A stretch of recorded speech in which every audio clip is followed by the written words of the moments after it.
मेरा बेटा हालातों से मजबूर होकर हत्यारा बना है। बार बार गंदे मैसेज भेजकर उसे उकसाया गया, जिससे मजबूर होकर वो हत्यारा बन गया। ये कहना है कहानी गांव के ऑनर किलिंग के आरोपी संजू की मां का।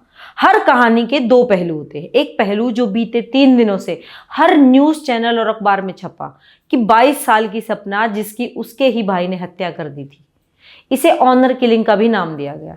लेकिन आज हम आपको कहानी का दूसरा पहलू बताते हैं, वो पहलू जो आज पहली बार संजू की मां ने सामने रखा कि किस तरह उनका बेटा हालातों से घिरकर अपनी ही बहन का हत्यारा बन गया।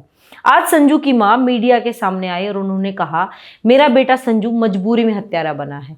जिन हालातों का वह सामना कर रहा था वह अब उससे सहन नहीं हो रहे थे। संजू की मां ने बताया कि जब उनकी बेटी सपना ने बेटे को जन्म दिया तो सपना के पति सूरज ने संजू को व्हाट्सएप पर लगातार गंदे मैसेज भेजने शुरू कर दिए। उसने लिखा, तेरा भांजा हुआ है, पीलिया लेकर आ।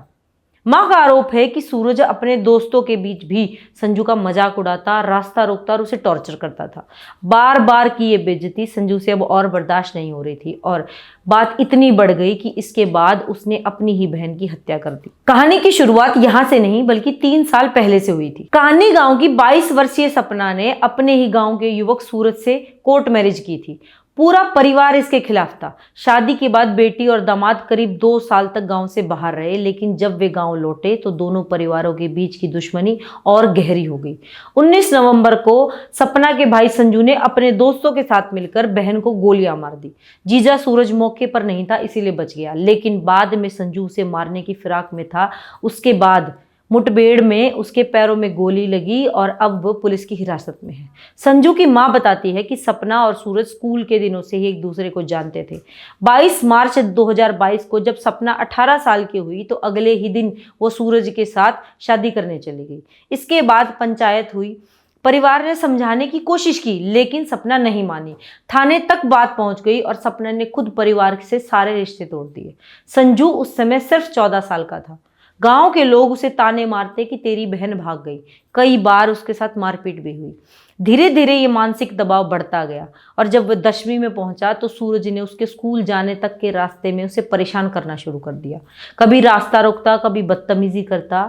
यहाँ तक कहा गया है कि होली के दिन सूरज और उसका भाई साहिल ने संजू को बाइक रोककर उसके साथ मारपीट की।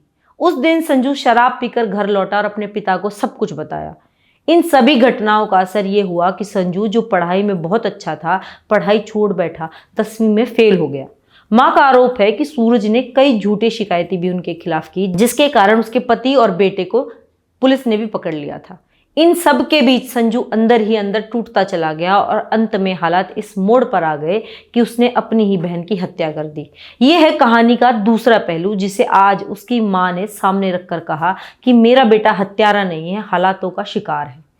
आपको ये वीडियो कैसी लगी हमें कमेंट बॉक्स में ज़रूर लिखें। मैं ज्योति देसवाल और आप बने रहिए डिजिटल हरियाणा के साथ।